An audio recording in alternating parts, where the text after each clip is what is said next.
Cô răn hậu tê lalpai suak Krista mingin chỉ bay kabu ko cheu Pathian chỉ bay ibu kang u o lalpa nangin ngun takin mi en chuaka mi reta nangin ka thut le ka din hi na ka ngai tua na hi lat ta ka tang poin i thiam thin ka kal le ka mu hi mi en ngun thina ka dan zong hi i veka ngai te o lalpa nangin i riat fai vek lo chu ka leya hian thu reng a lo amen i tong tayang u lalpa kan pathian ko ran ho te hun tha min pele a nangma biak na hun lom tak kan nei le wangin lom thu kan thrila che zanina kanin kho ma hian nang lo ro pui berla nangma choi moi thei tura min ti chak turin ikuta karon in hlan thar le ni lalpa kan ti apiang te i ro pui na tur le ko ran ho te ta na sot tlan na le malsom na alo ni the na turin ikuta kan hlan e kan lalpai suak Krista hingin kan dila che amen la number zathum pasari na kuang ni in chuti chuan irong bol thei nan tharau hi kan ngen chiam min pol zirtir min thamwanang van khen ma lo chuan van a khen ma lo chuan tharau thiang lim ron ti rang che number zathum pasari na ilo sang u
กันกัลเมกลายน์เราใส่เซลตาอีละทุนายเฮียนกรันทุปวนกันง่ายท่าอ่ะกรันทุปวนกันง่ายทากชูงินกันทิลเปกเตกันหลักโคมังอ่ะที่ไม่รู้แล้วกันใส่ดูชูเฮลัยเฮียนลำตัวละเฮียนทอลมตูนิอมตักชาร์เอามาให้ฮีทอลมอีปะกันเราช่างไม่โดนนั่นนี่ที่ชวนทอลมกันคนนั่งกันทอลมที่ฮีมินประเทศให้นมินลันสักตูรินอุปาเมียงทันสร้างอ่ะกันกทันfinance secretary กันสมโดนนั่นนี่จะมีโซละมาชวนสานี่นะกัน special item ฮีกันสมโดนยากทันเจียกตูโซมิลาอันทอลมคนตูเต local box เซลาทางเอ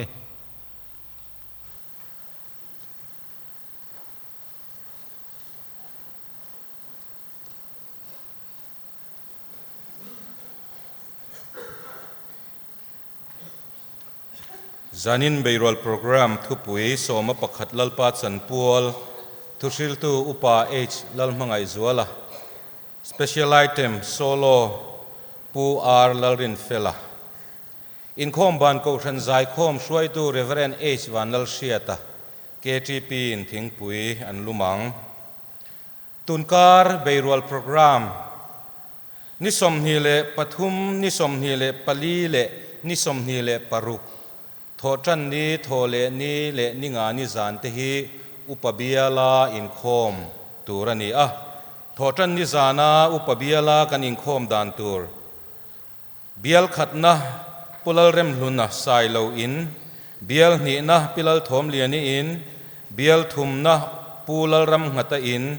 bial lina pu arming thansanga in bial ngana pulal hum hima in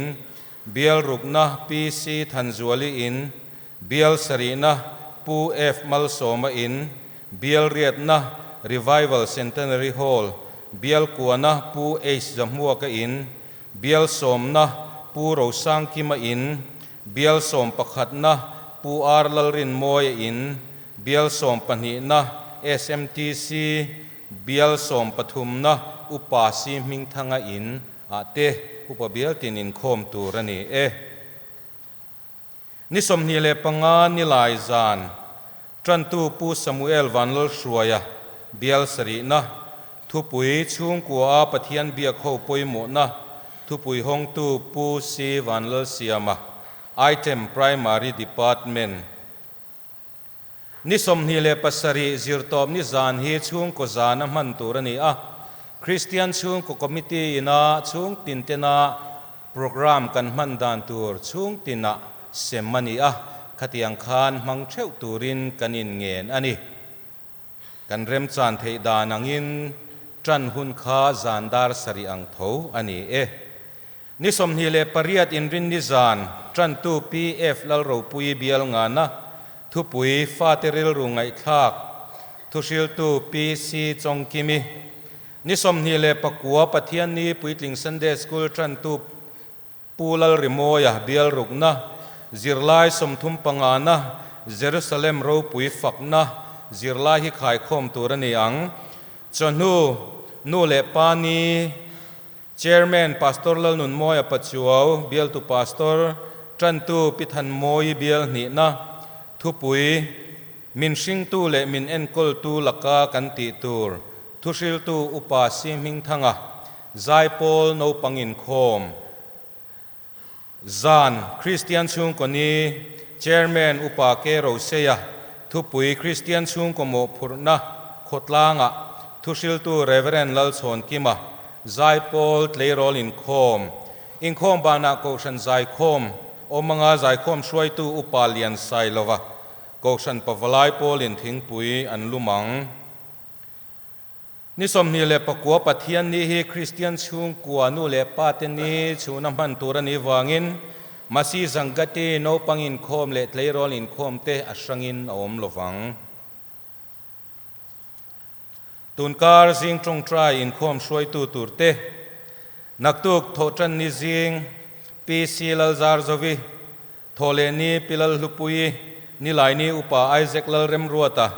ni nga ni pilal muan pui zirtom ni pi khovel thangi inrin ni reverend kelung muana Pathianni Upa H lian tluangi puan tur dang sinot Inkhawm pui kan thlen tur chung changa ko than ho ten ko than chung kwa mi khwal theng thei tur te kan thlen thei za tur te le thlen tur mi khwal thlen tur nei sa te kan omani chuan khang kha khwal chhon committee in ko than chung kwa an kan in zot don ani a khwal chhon committee an ron kal kualanga mi khwal tam theiang theng turin ko than chung ko tin te kan in nge nani ni som ni zirtob di zan khan ko than committee a thua chuta kan thurel tlang pui committee peng sang sang thu thlen remti ani a damlo mi pali chomdolna mi pakhat hena pek turati ani a kumtina kan nei thinangin kan MTC zirlaite presbytery Inkhawm pui manga an chuana report ngai thak le turani a October ni somni le pathum ni lai zan Inkhawm a presbytery Inkhawm pui report ngai thak turani ang mission veng thang YMA OB te le mission veng thang huam chunga ko san sang sang OB te in ron khomin Pathianni mi thi vui chung chang soi ho ani a chuta chuan Pathianni a mi thi vui tur an omin tlai var ngai ani emo ania thi Pathianni a vui tur chu chonu dar khata vui thin to tur ani committee a summan tur ruam hanza thi nuai ruk singa sangsari zasari vel ani a voin khan thok tu chom na ip hlan ani a chuta kan sum mu za chu nuai thum sing khat sang khat zanga somli ani ti zat ko shanin kan han mule thei hi alom le maya tho tu te zong chunga lom thu kan soi ani hei kan bial to pastor hi model veng ko shana pastor bial fan program in hunam hanga tin reverend PC pachunga reverend remlal faka reverend RC Lalzuala thangale reverend H lalmuan sanate hi rongbolin an fe chuak mek bok ani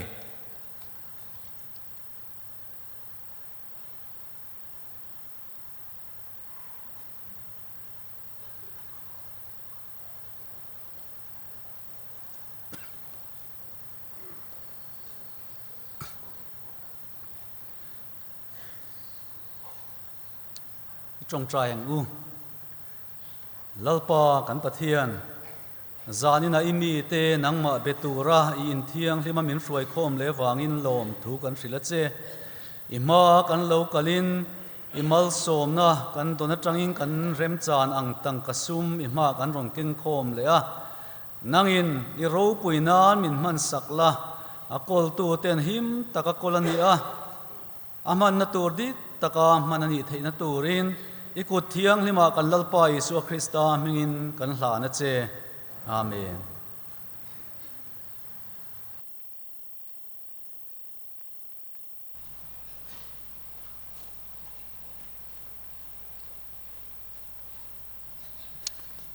zaina hian special item kan han nei le thei hlawa lom om khop mai pu ar Lalrinfela lo so mang u Thiên hậu quỷ nan giải phật tuần hộ siêu kinh sanh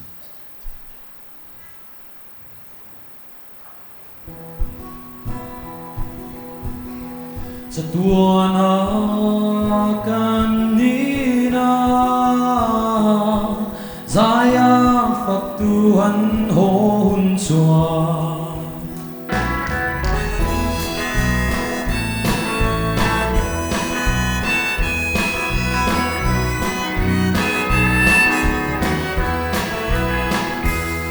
Quy môi akhia lim na la môi các chu và nin râu quy akhia nan remang lần xa tên lim na kin pháp na la an sa zaya pháp tu tuan ho hun chua Zaya phật tuan ho hun chua Lung ngay mang ngân na ông tô lô Sa tua na kan ni na Zaya phật tuan ho hun chua Elia lom le lim na lang kan sakhi và lom kan tem lom ngam mai ani lim na chuai thei lo chu và ni na kan chang na Zaya phật tuan ho hun chua Zaya phật tuan ho hun chua Lung ngay mang ngân na ông tô lô Sa tua na kan đi na Zaya phật tuan ho hun chua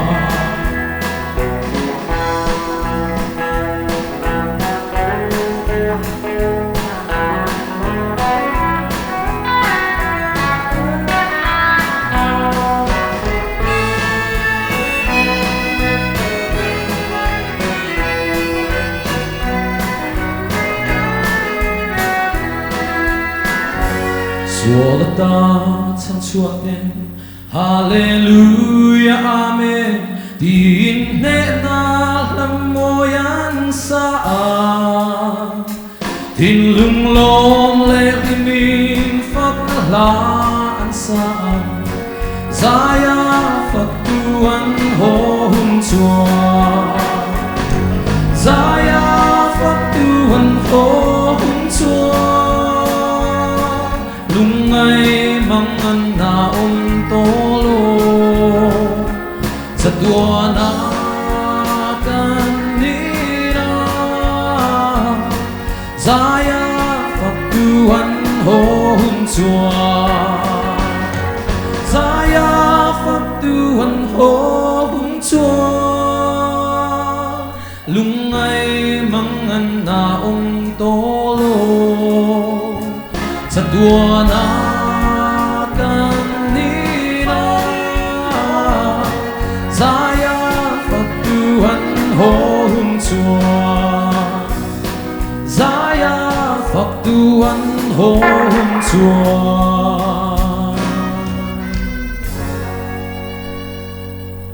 Lalpan phật làm xong rồi Puar Lalrinfela le Hruaitu te chunga kan lo me la kan sa ho le nga number jathum som ni pakhat na sulfa sakturin lalpa mangai tu ten in lom la ron saru rilru mun khatin lo zai ru lal thut heng din hualin he la hi kan sa nga kan sak to patangin kan Thuhriltu Upa H Lalhmangaihzuala loading chuang nga langa kan lanunung tur po athan tura kan da don nia number jathum samni pakhat na ilo sang u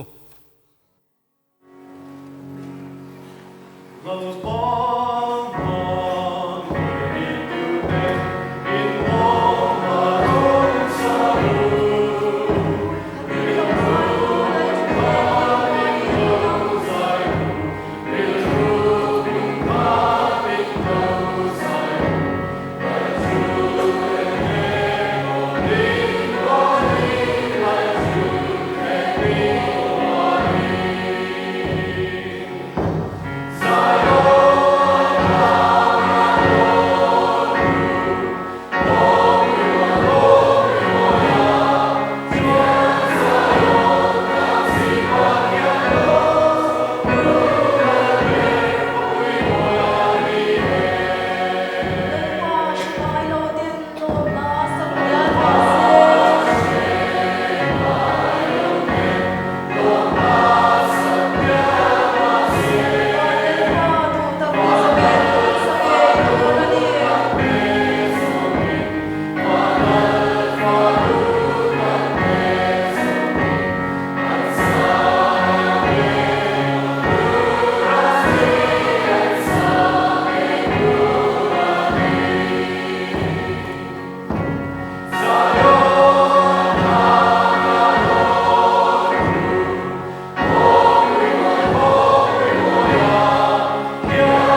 ole zanina hian kan ziak tu na puan tak angkhan kan beirual thupui soma pakhat lalpa chanpual ti soiturin kahun an lo chuak vele lo maya lomom ka ti hle a ko san ho te chunga alom thu ka soyani pathian thu kan bible chang in nga na tura chang tar lan te lo ngai thanga lang u Leviticus bung somni pasari chang somthum Leviticus bung somni pasari chang somthum ram chunga mi soma pakhat zong zong lovathil hong te po theira te po lalpa pual ani a lalpa ta na thiang lim ani tin malakia bungthum chang ria ta changa chang som le pakhat mi singin pathian ta chu aruk sak turem ni ma se nang ni chuan min ruk sak thin nang ni ro chuan enga te hian nge kan ruk sak che in tia soma pakhat thale thil hana te hian an chia lo in nita nang ni he nam pum pui hian kai hi mi ruk sak si thina kaina ei turom theinan soma pakhat zong chu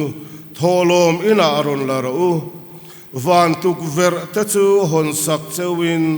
mal som na don sen lo khop hial ka fur don cheu nge don lo cheu mi han fia te reng u sipai ho te lalpa chuan ati eiral tu ka khap sakang chewa ti chuan in leira te chu ti chiat sak to lovang chewa huana in grep ra te chu ahlam taral to hek lovang sipai ho te lalpa chuan ati anu nung beratan mathai bung somni pathum chang somni le pathum ilo ngai thak chun zom leng u nang ni le khaziak tu le farisai vervek ta u in chung apike pudina te mohuri te zira te chu soma pakhat in petrina dan thupoi mozok fel na te khongai na terin om na te chu in ngai tha si thin nima sela chung chu asin in ti turni adang te chu ti thu chuang lovin athu thiang lim kan siarte lalpan kan zatan malmin som sagro se amen hey pathian ram thil pek soma pakhat ka chungchang hi abik takin pathian ram thil pek kan la khom nia te kan Hruaitu Hruaitu masa ten na rem chang anga soilan thei te chu ni sela anti thina wangin kan soi zau thina keipo zaina hian he thu pui soi tur hian ka hunaron her chua kan ti kan siat hian helam thu hiang ti ka nge ka lo soi to ti te kanin en le ta sang ni le som pakua khan February tha a hian tholomi black home nin ka lo soi to a me ni som panga sang ni som ni pani khan hetiang lam thu hi ka lo soi to boka zanina ero hi chuan thu pui then sa thu pui vua sa thu pui chi thuma then ania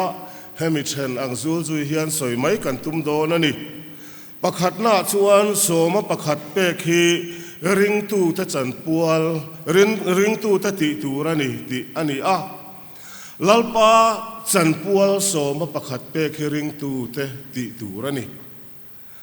kan rama hian soma pakhat ko san akan pek thin do dal na hi social media lama then anasa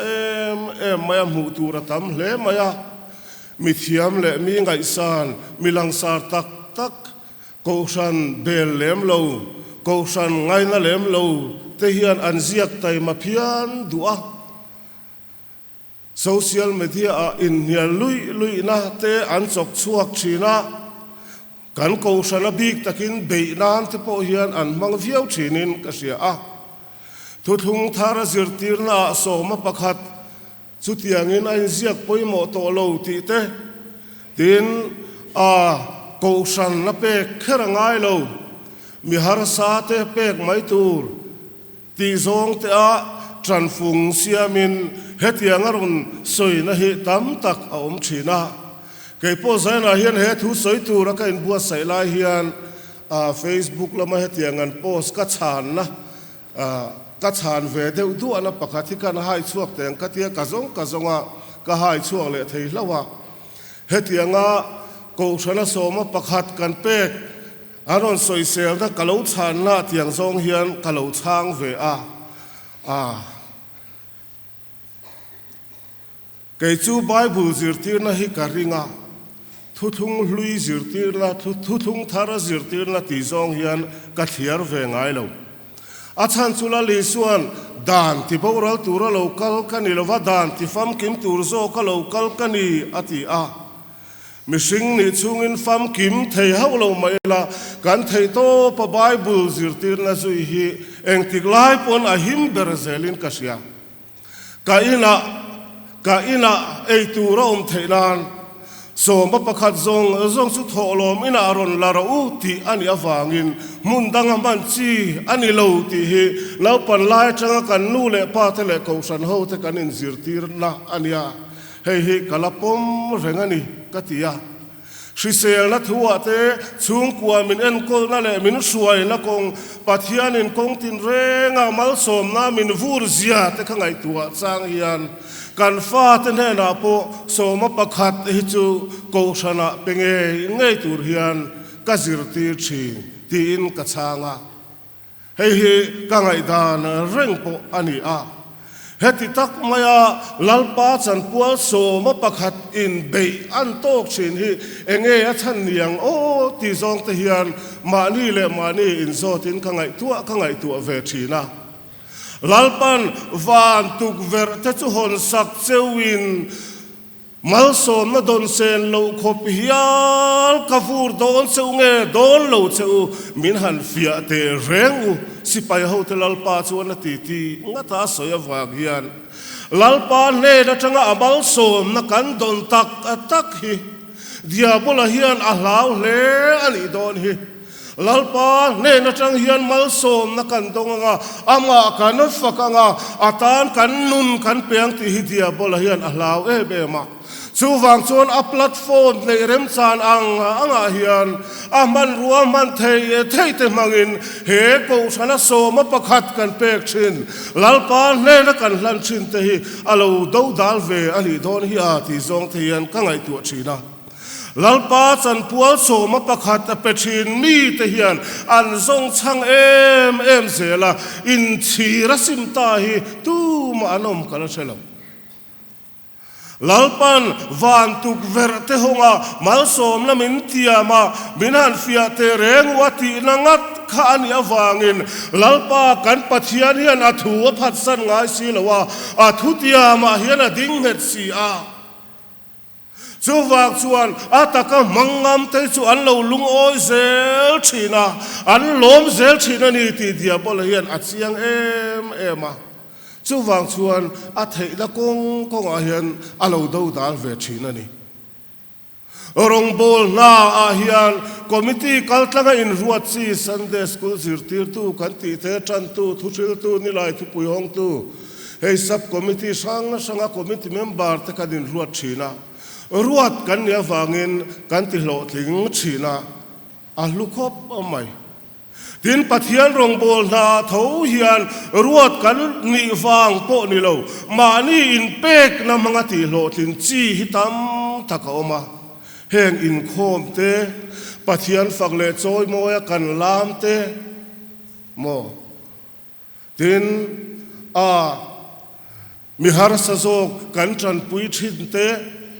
มีดังเตตาน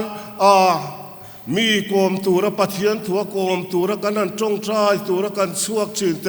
เฮงเตรวดกันนี่วางนี่ละวะเกมานี่ปัทยันินนาอัทโหวางมานี่เป็นชัวกันกัลนัจีอันนี้จุดอย่างเชี่ยจวนสมประคัดลัลปาจันปัวเป็กเตโปเฮอินตีลุยดาอัตเตลว่ามานี่อินเป็กละมังชานจีอันนี้ปัทยาซาระโกชันเตกันเลาชันเฮมธรรมะจันตูทุชิลตูรองโบตัวเตชูงกตินังซองปนกันินรวดเวกเซงโลลัลปันอารองโบนาชูงกตินเทงพากค คริสตาตักษาโกสันเทียงลิมกัลตั้งมิรอนชบสักจูเฮอาจารย์ปัวโสมาประคัดโลเปกเวไม่จะหินี่ช่วงกว่าอังกันรองบอลนะตูร์ปัทยานมาสมนักกันช่วงกว่าเราล้วนลุนะตูร์แต่ปกติละกันสวยสวยลมเลยตูมามินติลุยลวาวาลำนัดยังลิมโคเวลกันโลโทเวเทนะตูระโซมาประคัดเป็กเทนรำจางโกชันกัลตั้งเป็นเสียมสักที่ลุเลอันนี้ที่จงเฮียนกันโดนสนเทียมปอยโมอินกัสยาลัลปายันซุงก็ตินเฮมินเซนปุยามินไกชัวยามัลมินโซมทปหิอดุอาจงมีอัตกะกันจันเทนตูเฮียนกันนุนาเฮียนพูดอันเนียโซเลนทินเงติค่ะลัลปันอพูดจะช่วยเงลีดิกตะกติเลคงไงนังไงนัดเลอีปัทยานเลนะทุนไวโรตะกะเลนดุนเฮียนิลเวมนีอติปัทยานเฮียนอามาเลนันเลงดุนนุนเตะอาชุงกวางมินในทีระดัวคงไงมาโซมนัดเตะมินจันทีระดัวกันนุนาเฮียนดิกนาตุนดินาดัวเฮงอาทิลดูเตะกันทิลเป้กมังเฮียนอาชุงกว่าอังตะปอเฮียนกันเหล่าช้างเวตูระเหล่านี้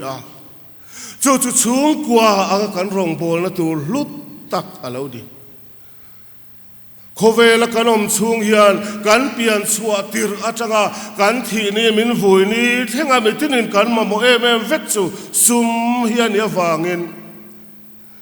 กันมาโมอเบอร์ทิลลันยาฟังเฮียนลุงคำลุตุกเตเองกิมมาอับเบอร์เลมติเตอดิกเลที่ยังลิมลำโพธีรมันโลเล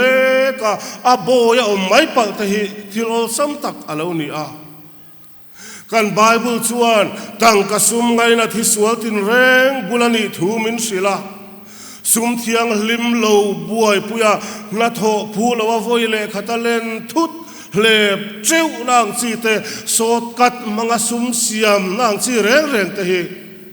ปัทยานมัลสมนะอันนี้ง่ายโลติหิใจน่าเฮียนหัวเส้นตะกินกระสอยดัว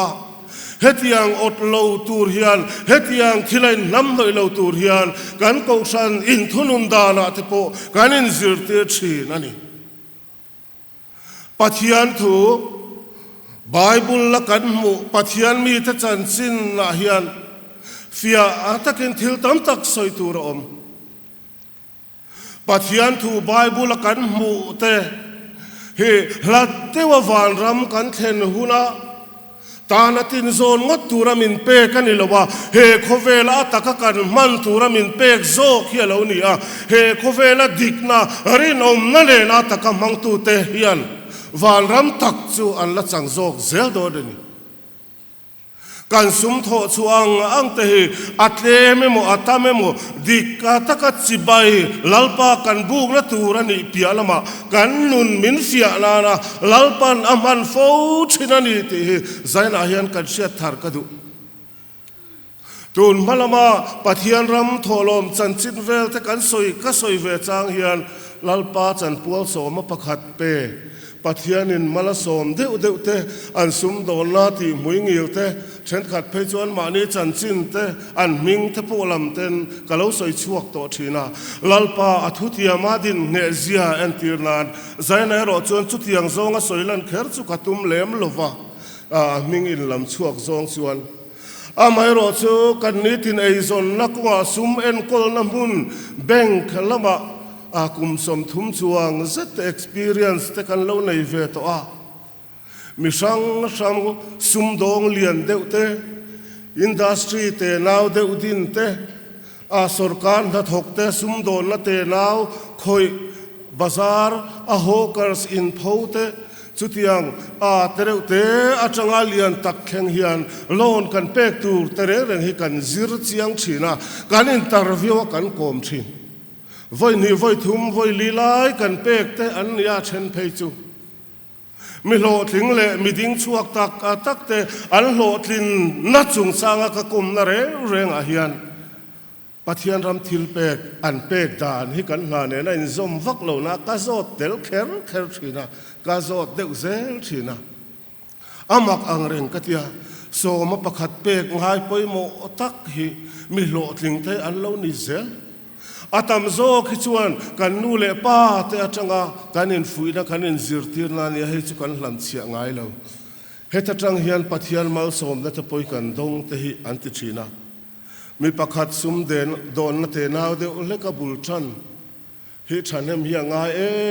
em a thok na sakhop maya amaro churin angkha ani thei taren reng lo maya ama ka komna ti hian soya atira khan so ma pakhat hi pachinem ti kan zo khan atira khan ka pelowa karin le ka beise ang hian ni thei lowa kan lok ve viao po hian ka fa te pani te andam lowa zum luan ral nei lo om le thina kan win ti hian min ti ta a boi so ma pakhat hi lalpa chan pual hi ipachinem ipelo wani lo mo eiral tu hi inga ariao maya eiral tu ka khap sakang cheu ti te khania hei hippete min tia ka har hok maya chu ta tang chuan ka de chu he tle me mo ta me mo ka da sang nga zela ama khop mai pathian hian mal min som ta a ati trum thum vel lo na ron lak nuwa kan soi ania in le lo nuam ta kan om na venga rcc in adin thaya pathian mal som nahi tuna chon ka pelo phal to lo ti zong ten asoya ngai tha ka nuam ka ti khop mai kan thian pa ko san upa fel tak pakhat hian achan chin na testimony kan sin hona ti hian asoya ai zola kan ula wa kan ron pem thak chuan kanau te pani hi nau pang fel to tak hi ka ron pem puya tuna kan om na veng mong khu lama khuan setham ang dewa sak setham in bong in atanan sak ani in kasia chuta chuan chen om po nei lo hian kan una in kan omani zinga rora ngai zela chuin ka kal thina private in matric ka zir boka ti chuan mutia a bazara kachang boka kanaute sikul ka kaltira tiang chuan ka chom ve ani ati karora chut atang ten ka thei anga tam hi vok hi ka vul boka hun ol hi ka nei ngai manglo kanuin min changin karora chut ka shala piang te hian ka don na tang hian soma pakhat hi teng ka ta sang ngal zela ti chuan ka mutia lo atang te pon tla hian ka da fel thap zela chutiang chuan re thei deu tu ma siat lawin veng daya kan oma amaro chu pathianin malmin soma kan dam lo ngai lo kan choi te atui lo ngai lo kan sisel em ani hun la lo kal zela pathianin hun tha te min peveta kan in khol zela ka in khol zela bazara dor nei thein kalo om veta dor te kalaya kumli ngan veile pheichon dor po pani kanei ve theita ani ati tun din huna chuan sang taka lalpan la lo da ta chure thei takan tluk lu da venga chuan an ko san upa ani a an fa te theng in an muing ilan zirna ten tluang ema in ro puile nuam takan dina pathian mal som na hi asoi ban theilawani thamasa lokhan in rin zinga helarem chang eman ina ka zukko loi luta chuta po chuan alo la soi bor kuma pathian mal som hi amakati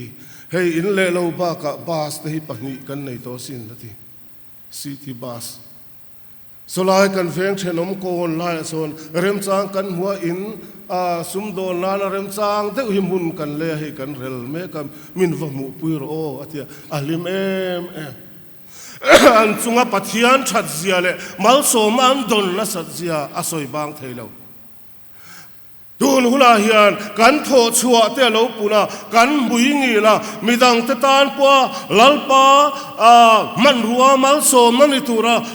pathian man ruwa kan ni hilalpan na phala chumi theng thai tur chuan keima ni lam hi kan lo poimo em zelani ka soi ve fo thin eng ki ma hian setana hian a thaber dot tu a hian min lung oi tir hi atum ngara adik thula dik ve thokhat thave de ro pathian che theilo na to vel tura hian kan nun himin om tlei hi atum thina lalpa ero chuan a thaber a hluber himin du saka min chan tira tua chumi thleng thei tur chuan keimani lam hian kan lo herdik kan lo don son dik kan lo ti dik ve te hi lo ngai ni ton huna hian lalpa chan pual hi ipenga mang u lali suan boy chale rinom miti chae kem te chunga irin oma tam tak chunga kom tirang che ati te hi kan inna dar thalang a mangila achan pual dik taka pe ve tur hian ho he kan thu pui kan ngai thak mang te hian in buat sayang u kan ti du ani adot le chuan pathian ne na in zom na ani ti ani kan ko san pathian ram thil pe ka kan than dan hi lo mom khop maya thama sakhan kan tholom ip le sum lu na danga tangin nuai somruk paruk sing ni zasari somriat pathum kan mua pathian ni masakhan kan secretary puandanin nuai somruk pathum sing khat sang kwa zasari somthum kan tholom ip le sum la lu na danga tangin kan mua thama sakhan kan secretary in sinot thleng tur te kan nia tual chung ko sanin malak na kan nga tual chung a hian trande ul ka ngaya atia kan trăng khop maya nuai som pariat zet kan mua kan la mu tam trum ber te poni mai the lom om khop mai amal chu tun tha khanan puang zui talem loba tholom ip het danga a thamasa kan khu ma thena kan phalo set line tual chung bi ka kan taniam na sa le tang reng khop maya nuai thum le sang ruk le zakua som ni zetin kan tlaniama le min hei ma bak te kan langa sia kan tran zui de utapo ngai lo mo o ti te karil ro lo oma tholom lam pang soi zan ne kan zep tel lok duwa eng poni se kan ko san pathian ram thil pe rong bol na kan ngai poi mo zia hi a lu le yan ka rechina chung ko tam zok hian dik tak hian so ma pakhat hi kan pe ti hialang reng maya kumin bi ka hian sinot anga kan rong bol na zau tak a hian September tha thleng khan kan sinot a hian vaibel chethum nuai som ni pakwa sing ni sanga zali somnga pariat kan chung lut ve to a tual chung lama hian vaibel chekhat nuai som sari pasari sing ruk sang kha zaruk som thum pani kan muto bok a kan lon ru na kan biak in sakna hian noi somru pakwa vel kan muto boka presbyterian kausan mal he a nikum lama report alandanin sangkhat le za somli kan oma pastor bial zani som kwa pariat kan oma kausan mal tholom tho tamdan in dota hian kan kausan hi nikum sinod report a khan som pakhat na lai kan ni phak ve a vai bel chethum noi somriat pariat chuang kha kan tho ve ro pui khop maya kan kausan mal hian kausan me chethok tu chom na ke tp le kausan pawalai pol thok tu chom na belkhom hi zathum somruk paruk ania kan som thanem khop maya noi thum le singruk le sangruk thatin kan mang ti na nia heng ba ka sponsor missionary pathum kan nei boka nikum chung khan damlo kan kausan chung kwa hian mi za somruk pali le kannan nuai sari le sing khat sang ruk za sari som pariat kan manga naw en nan sing sari sang ni kan manga mithiral nan nuai khat sing kwa kan manga chom dol na le damlo in khul chuak thailo dam do ina khul chuanan te khan nuai thum sing riat le sang ruk za sari som riat kan manga Christmas dona damlo kan na le chung ko har sa zok te chom dol nan kan ko than chung ko nuai li sing khat sang ko kan manga mission field sanga an mamo te le ko than har sa zok puinan nuai som ni thuak nuai som pakwa sing ko le sang thum kan manga hetianga figure ne na atlang pui kan soi zor zor du na chan chu ko san mi tam tak thei chuan kan nga event lem lo boka kan chut pe lova kan selem lo boka engma kan thilti po selem lo hian so ma pakhat te kanan a pui ve chiam chiama do da ni om tak te hian karil ru hi lo na ve te ulek china Kousan committee te kan committee kan meeting apiang hian kan agenda pakhata chuan damlo kan somdol ngai ti vel hi atel sia thatin hian kan kousan chung kwa damlo kan turan omem somdol ngai omem ti thei kan ngai tu thina zauzo ka sidot anga kan rongbol na le kan missionary chom sinota kan tholu thelu thin mai ba ka hian kousan har sa jok chan puina ron dil te an om renga kumina point kanin mang vele cheuto kousan hian manin hai vurnan khovel thila in ti ro puinan te hian biak in kan sangai lova chatuan atana nun namin petu kan pathian fakle choi moinan a ro pui theyang ber a tha theyang berin lalpatan mun kan buat sai zok chin ama kan polnan damlo kan chin te chan puina kan ngai kan chan pui chin te hi kousan committee te thilti anilova kousan mi pui ten in lungrual taka kan soma pakhat phal taka kan thilpe kan tho khom china wanga ti thei chau kan nia zauzo ka kan chan zel theina tura chan la zel tur po kan ni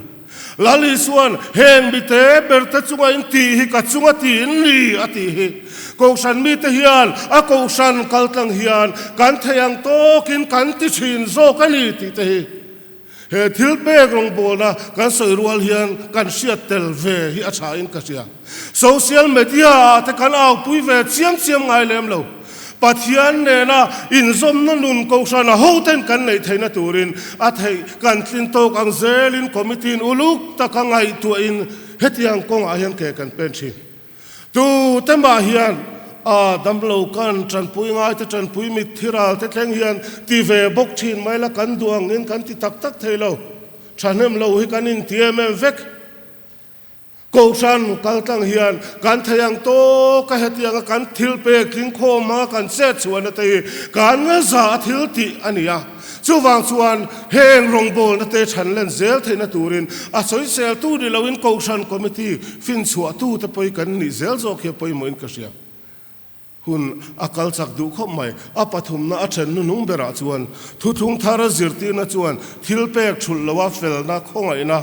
erin na te nun pui turin min fui ti ania he kan thu pui then nu nung ber hi kan sang in ha na mathai bung somni pathum chang somni pathuma lali suan so ma pakhat pek thul chuang lova fel na te khongai na te rin na te nun pui tura min fui na atanga he point hiron siam ani a zau deuh po soi the ani lai ne tiang zong hen han soi tamai ila pathian khongai na sataka chang tu te kan ni awangin pathian fel na adik na ata a fel na atak na lan suan ani turin sumle pa ya kan rinom turani ti zong hian he thu pui hi han soi le lok don ta ila kum sang ni le som ni pani sinot Inkhawm puya khan general pathumna presbytery pariat atangin hlemhle na corruption do konga kousan hoten na sazokin malaro se ti kha alo luta kha jenda kha pass ani angin SEC ngai tu in social front zirchiang turin atia social front committee ran zirchian na SEC a thelut leinan poma tuna hena bo zui na turte alo chuka kousan point kan bo zui chhomek kini kousan point kan bo zui don corruption ni dawang ti booklet ati chuaka he ke pon kalo bi ve thuak to a thakop maya sumle pairin omlo na hian kan ram hiani turang alo ni tir na sat lo zia alo ti chiat na sat zia te chung ko tam tak alo ti pian sual na te hi zirtham veitham hi alo ni a Bible hian sumle pairin omlo te hi atoi zongin soi tai la tu ma hiding chua kan lo omlo thuthung luya changin kan mu Israel ten round 1 2 em line akanan alak lo tur thil la lo la Israel te mual pho takinan tom pha zol nei amosa te hagaya te hun line lalpain lam ngai tu lek lovin manin vai hai vur na laman tlana pathian zol nei te kaltangin zil hauna vai vau khan na satagan to pha tam takin singa tlem te in senga in aya in tai chuang lova in sina in lum chuang lo in kham si lo in lo fa chuan ipopatan ipopa in lo fa chuan ipopatha katan mai a hlo ani sipai ho te lalpa chuan ati hagayan in kong te chut ngun ro pathian khongai na changle turin in kong te chut ngun ro hetiang thu tluk pui thau hi amosa hian ron soi ve in ani chuan I pathian tok turin in peiro te na ron vau thung thu thung thar hula te po kan muzela Judas Iscariot te Anania le Safiri chung changa te summan lo cheprala lak lo tu ran lo la annun na thi na rap thak takalo theng lali suange poin sumlem chunga ma rinom lo chu tu nge sum tak chukol tirang chu tia lali suat hu soi the apoi mo lutuk sumlem mati chu hei khovela kan man chin tangka poisa hiania hen chunga poin rinom lo chuan sum tak chatuan nun na chen tin ngai chan thea ngati kan duai madu lo mo sumle pairin nom na tahi lalpan kan nun min fia na na lo mangzel thina kan tharau lam nun ne hian alo in zom vekani ti zaina hian kausan hotan se tharang u duam takamanin hai vura tharau lam nun ngai thale silo khalali solen tin na ti kha mia zan inai tharau wan lak sak don che ide chua te khatu ta nge ni ta angle mani ta na sum khola pathian lamanga silo nun te khovela hian kan lo tlei puyang ti alo em mi kutling lawa hausa chu varung mani tuini lo opkeu angani aladam laina san san nga to pa mi a alo ni mayang ti te bible kan mu lalpa tel lawa hausak na te hian mi sing nu na lim na le ha chol na tak ya thlen ngai reng lo mi hausa du nei thei du mun munakal thei nuam tin reng chen thei ha dam ngai lo lim ngai lo hi an lo tam lutuk nun buai tak len ti lum ta te chan chin thei soi tur tam lutuk nun lim na le chol na ti ka tak hi chumo dik tak lak lu dik tak le thiang lim tak sum man dik tak lal pa chan pual pek ngam na the na lo om zok zel thin chu wang chuan kan sum le pai lak lu le tho chua ta hi atle me mo ta me mo rinom le dik na ne na lalpa chi bai buk nan I mangang u hei kan thei vekani kan no palai kan tle ro lai tang in high school no pang te po kanom sko tlem te kan lak te po hi hei chu lalpa chan pual ni khatiang ril ru khatu na changin kan tle ro lai tang hian kan in tu angai kan fa te po hian ke ka cha uluk deu thin ania acha kati hei pathian khongai na a phulo te poin kan chan na man ruwa alo ni thei isumin lalpa choi moila ithil lo pung ma saber zong nen ti chuan ibuin chu alo khat lia manga isor khur wain tharin aluang lia mang thufing bung thum chang ko le chang som lalpa hi asan pa han soi moya han fak viau dan helo om vak lo athiang lim adik a hian lalpa athiang lim madik hian lalpa alo choi moi mai thina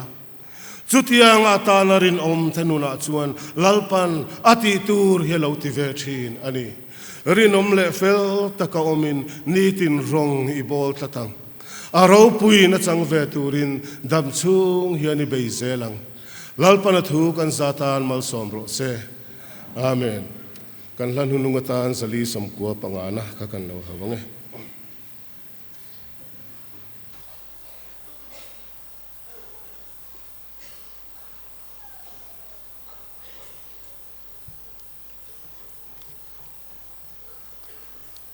zanina kan Inkhawm zat hi sang khat le somni pasari kan ni a kan tholom la khom kha cheng sing ni sang thum zanga somnga pakhat ani kan Thuhriltu lathan number zali somkwa pangana iswa mangai na le thatna le za ngai nai fakang wan ram in eng le malsom na kan tan ahan buat sayang ti hi kan sa anga kan sak topa kan Thuhriltu in malsom na in kan Inkhawm min trin donia number zali somko pangana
rem na Pathian nge chuan in taksa chu kan lalpa Isua Krista local huna puma hum hima theina ti thiang lim cheu ro se pale fa pale tharau thiang lim Pathian eng kim ti the puina a chen chilna kai suaina du tak chu in zane na tu na tanga chatuan thlengin lo zel ro se amen.